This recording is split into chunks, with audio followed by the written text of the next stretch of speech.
T20I tri series की बात करें तो कल हुआ स्कॉटलैंड वर्सेस नेपाल। जी हाँ, लगातार डेली मैचेस इस T20I ट्राई सीरीज में हो रहे हैं और परसों जो रहा नीदरलैंड वर्सेस नेपाल, जो कि 3-3 सुपर ओवर तक गया। उसके बाद कल की बात करें तो कल का मैच जो है वो काफी ज्यादा लो स्कोरिंग गेम कहीं ना कहीं रहा। और आप देखें दोनों टीमों में हंड्रेड्स अभी नहीं पहुंचे और 90s का ही कहीं ना कहीं मैच हमें देखने को मिला। बहुत ही लो स्कोरिंग गेम कहीं ना कहीं देखने को मिला स्कॉटलैंड वर्सेस नेपाल के बीच में। क्या कुछ घटा इस मैच में, चलिए बात करते हैं। सबसे पहले सीधे सीधे फेस बाय फेस की शुरुआत। बिल्कुल 106 ओवर की बात करें तो स्कॉटलैंड ने 32 रन बनाए 5 विकेट के नुकसान पर। वहीं नेपाल ने 31 रन किए 2 विकेट के नुकसान पर, और ये फेस नेपाल के नाम रहा और स्कॉटलैंड से वो जीतने में कामयाब रहे इस फेस को। पहले फेस को मिडिल फेस की बात करें, मिडिल ओवर्स की 7 से 15 की, तो स्कॉटलैंड ने 47 रन बनाए 2 विकेट के नुकसान पर, और वहीं नेपाल ने 48 रन किए 4 विकेट के नुकसान पर, और ये फेस स्कॉटलैंड के नाम रहा हम कहेंगे। और मिडिल ओवर का फेस स्कॉटलैंड लेकर गया,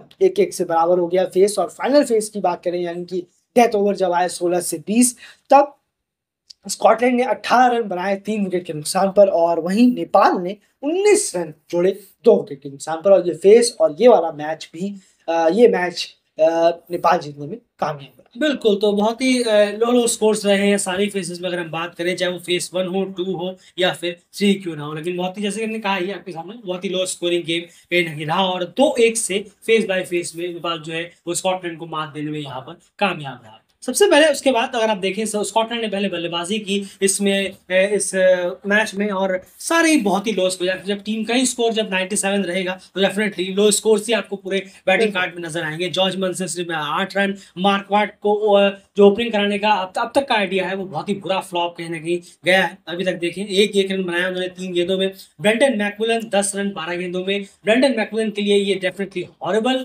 जो है सीरीज है वो अभी तक गई है, चाहे वो ओडीआई हो या फिर ये T20I की अगर हम बात कर लें। डेफिनेटली उन्हें बहुत ज्यादा सोचना पड़ेगा इस बारे में, क्योंकि बहुत ही ज्यादा क्वेश्चन मार्क, जितने भी बड़े वो स्टार डेफिनेटली अभी तक बने हैं, डेफिनेटली उसमें एक दाग ये जरूर रहेगा जो सीरीज उनकी पूरी रही है, चाहे वो ओडीआई के पहले मैच से हो विद द बैट, और यहाँ पर अगर हम देखें अभी हम T20 में पहुंच गए हैं, लेकिन बहुत ही हॉरेबल ये पूरा टूर अभी तक उनके लिए अपने घर में गया है। 10 रन सिर्फ बनाए उन्होंने 12 गेंदों में। लियाम नेलौर एक मौका का फायदा नहीं उठा पाए, 1 रन बनाकर आउट। Finlay McRae 2 run.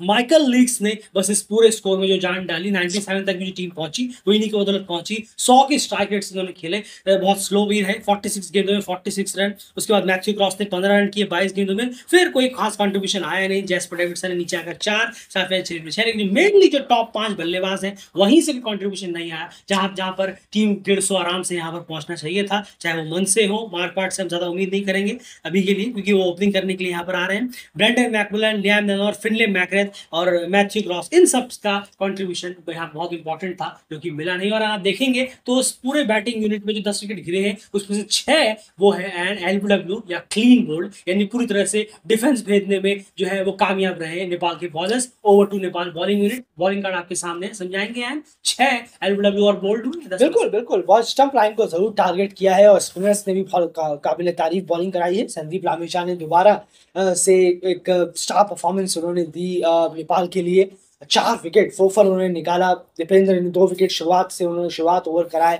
करण केसी ने खासा अच्छी बॉलिंग कराई। ललित का भी काफी अच्छा रहा डे आउट। अगर हम देखें तो बॉलिंग काफी लेंथ जो थी वो काफी अच्छी थी। स्टंप लाइन पर जरूर थी, पर जिस लेंथ को थोड़ा रखने में कामयाब रहे हैं बॉलर्स, वो काबिल तारीफ है। और बल्लेबाजों की फॉल शॉट जो है स्कॉटलैंड के, जी हाँ, बल्लेबाजों पे भी काफी क्रेडिट जाएगा। बिल्कुल जाएगा। रिस्पॉन्सिबल क्रिकेट उन्होंने भी खेला है। बिल्कुल, और बॉलर्स की लेंथ और स्टंप लाइन पे रखना ये काम आया नेपाल की बॉलर्स के लिए। बिल्कुल, वीडियो खत्म होते ही लास्ट 2 मिनट एक बार जरूर सुनिएगा सर। उसके बाद अगर हम बात करें यहाँ पर चेस की तरह, तो चेस की जहाँ तक बात है, नेपाल जब इस स्कोर को चेस करने के लिए आया तो डेफिनेटली उनके लिए भी चीजें जो है वो बिल्कुल आसान रही नहीं है। लोकेश बाम और कुशल बुरतेल पिछले बार की तरह इस बार भी ओपनिंग करने के लिए, कुशल बुरतेल डेफिनेटली एक अच्छा इनिंग खेलने वो कामयाब है।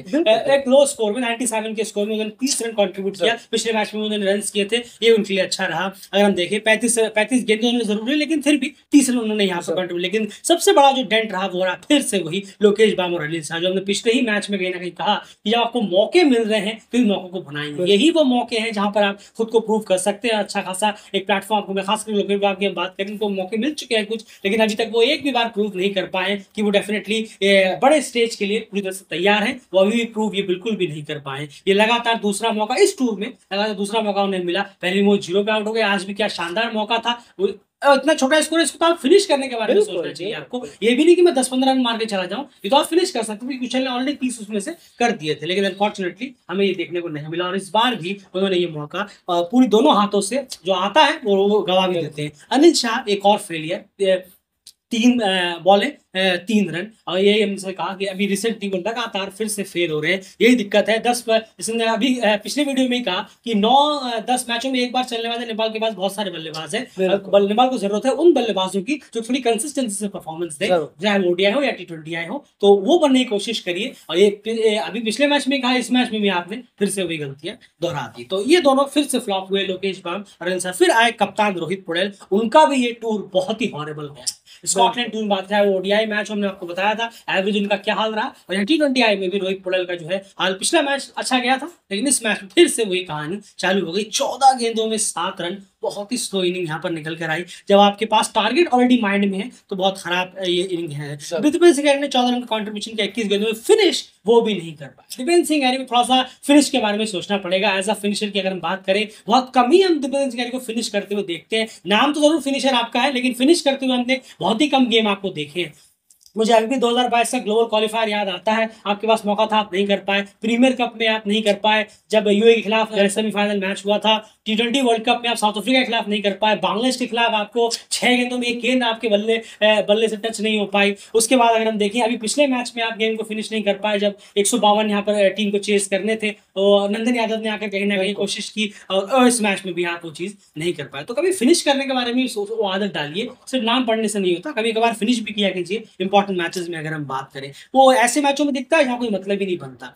उसके बाद बशीर अहमद को आज मौका मिला, 13 रन उन्होंने किए। किरण थाकुना ने 10 रन किए। किरण थाकुना को ये दूसरा मौका था, यहाँ फिर से उन्होंने डिसअपॉइंट किया। डेफिनेटली 16 गेंदें उन्होंने ली और महज 10 रन किए। अब यहाँ पर हम बात जरूर करेंगे, ये दूसरा मौका उनके पास था, यहाँ पर उन्होंने सिर्फ 10 रन यहाँ पर किए। और फिर इतना ज्यादा ट्रिकी इस चेस को बना दिया गया सारे बल्लेबाजों की तरफ से कि लास्ट में जाकर संदीप रामीचंद्रन और करण किसी को इस गेम को 1 रन लेकर फिनिश यहाँ पर करना पड़ा। एक सूरत हाल रहा नेपाल की बैटिंग का। देखिए, अगर आप एक टीम कोई लो स्कोरिंग पे आउट हो गई है, और दूसरी टीम अगर हम देखें तो दूसरी टीम का भी दूसरी टीम ने बहुत कंफर्टेबली से चेस किया है, तो एक चीज समझ में आती है। लेकिन दोनों ही टीमें अगर इस तरह से एक अच्छी खासी पिच पर, यहाँ पिच को या कंडीशन को दोष देना बहुत ही ज्यादा बचकानी चीज होगी, दोष देना। और उन कंडीशंस पर आकर भी, अच्छी पिचेस पर आकर भी अगर आप इस तरह खेलते हैं, तो डेफिनेटली ये लो स्कोरिंग थ्रिलर में नहीं गिना सर। ये नाम देने के लिए दे देंगे, बहुत थ्रिलर है, ये है वो है, लेकिन ये बहुत पुअर क्वालिटी का क्रिकेट हमें कल देखने को मिला। दोनों ही बल्लेबाजी देखने को मिली। अगर हम बात करें तो गलती होगा, नहीं जरूर, बिल्कुल सही कहा है आपने, और ये बल्लेबाजी ही है। अगर आप कहेंगे ये बॉलिंग की वजह से हुआ है, क्यों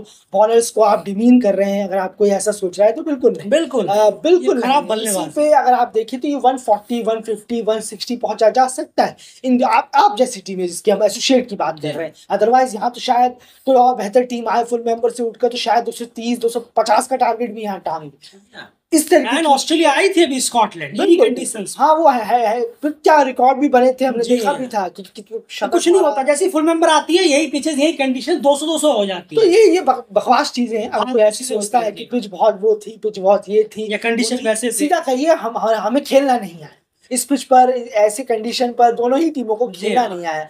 काफी ज्यादा पुअर बल्लेबाजी रही है अब तक इस पूरे T20I में अगर हम देखें जो चला आ रहा है, बहुत ही खराब बल्लेबाजी का एक एग्जाम्पल सेट हो रहा है इस में। क्या बल्लेबाज शॉट मार रहे हैं, क्या कर रहे हैं, कहाँ खेल रहे हैं, और बात खाली हम कितना करेंगे इस बारे में। आप सब इंटरनेशनल प्लेयर हैं, आपका जगह जगह वर्ल्ड कप खेले हुए प्लेयर हैं, तीनों ही टीमें वर्ल्ड कप खेली हुई। जी हाँ, वो भी एक बार नहीं, 2 बार से ज्यादा। बिल्कुल सही कहा आपने। तो ये चीजें अपनी क्वालिटी पर ध्यान देने की कोशिश करिए, थोड़ा सा एक रेपुटेशन भी होता है इंटरनेशनल प्लेयर का। अब आप सोच कर देखिए, आप स्कॉटलैंड नीदरलैंड इतने वर्ल्ड कप्स खेली है, नेपाल को 2 वर्ल्ड कप हो गए, अब भी ये कहे कि आपको 98 टारगेट चेस करने में 19.5 ओवर लग जाएंगे, हाथ विकेट गिर जाएंगे, और आप पहले बल्लेबाज करते हो 97 पे बोर हो जाएंगे, 6-6 जो डिफेंस भेज दिए जाएंगे। बिल्कुल सर, जहां 6-7 ओवर में ना हर चीज को थ्रिलर, वाओ क्या मैच हुआ, इसमें मत डालिए। बकवास चीजें, बकवास आइडिया है। ये वो फालतू फैंस के लिए होता है, चाहिए, हर बार ये चीज होना डेफिनेटली ये फिर पुअर क्वालिटी बिल्कुल बिल्कुल सही कहा आपने। ये हर चीज हर बार बहुत देखते हैं कि 130 में लड़ गया, 140 में लड़ गया, लड़ नहीं गया है।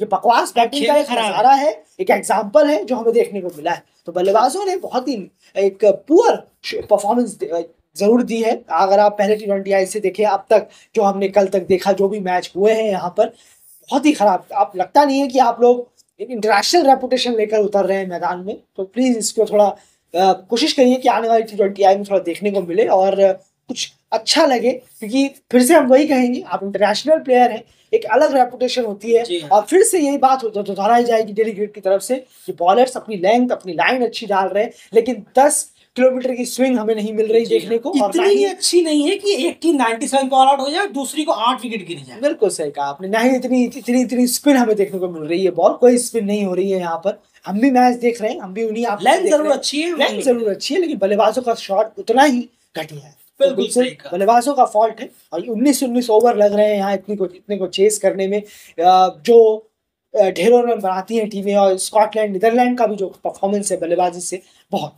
बिल्कुल, ये पूरे तीनों टीमों की नहीं बल्लेबाजी की हमने यहाँ पर बात की है। और बस यही सूरत हाल रहा है इस मैच में, जो कि लो स्कोरिंग गेम कहने के बन के रह गया। और नेपाल के लिए भी डेफिनेटली एक चीज कहेंगे कि पहले मैच में आप 152 चेज नहीं कर पाए, कम सक्सेसफुली चेज नहीं हुए थे। इस मैच में 98 चेज करने में दिक्कत हुए, ये अच्छे साइन नहीं है, ये कंसर्न वाले साइन है। T20 वर्ल्ड कप जो क्वालिफायर रहेगा उससे पहले डेफिनेटली ये सब मैचेस हैं जो आपको ठीक करने हैं सब चीजें। लेकिन कंसर्न अगर आप पूछेंगे, ये बहुत बड़ा कंसर्न क्लियर नजर आ रहा है। 152 चेज नहीं हुए, 98 चेज करने में इतनी मशक्कत, प्रॉब्लम कहाँ है वो दिख रही है क्लियर। तो ये सोचने वाली बात, तो इस पे काम करना होगा। स्कॉटलैंड के बॉलर्स ने काफी कोशिश जरूर की। जी हाँ, साफियान शरीफ ने, मार्क वाट ने, माइकल लिस ने बहुत अच्छी कोशिश की। माइकल लिस का कैच बड़ा जबरदस्त था जो उन्होंने बशीर अहमद में पकड़ा। स्टनर कैच था वो, जो कि हर फील्डर चाहता है कि वो पकड़े। और माइकल लिस का खुद का कैच जो है ललित राजवंशी ने छोड़ा था 30 रन के स्कोर, वो 46 पॉइंट्स है। जरूर। तो पूरी कोशिश की और बल्लेबाजों ने दोनों ही टीमों की बहुत अच्छी